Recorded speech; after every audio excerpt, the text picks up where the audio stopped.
Hi guys, welcome back to our YouTube channel. So in this video tutorial, I'm going to show you on how to fix Roblox client is not responding.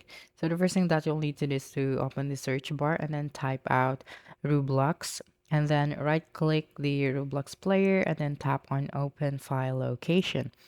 Now click right click this one again.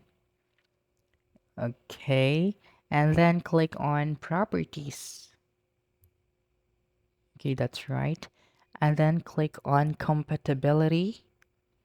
And then here, at the bottom, make sure to enable this one here. Okay.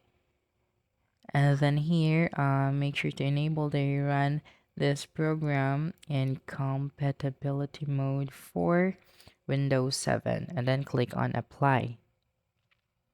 Okay. And then you will then just have to exit this and then try opening your Roblox application.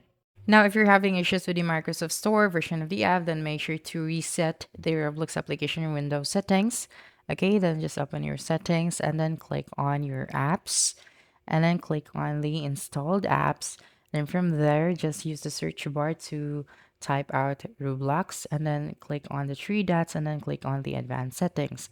Now, here you will have to repair your application. Okay, you can try to repair it. The app's data won't be affected. Now, if it's still not gonna work, you'll have to reset the app, then the app's data will be deleted. Okay, so right after doing that, you would be able to launch your Roblox application again, and then I'm sure that it will going to function smoothly. Okay, so that's it.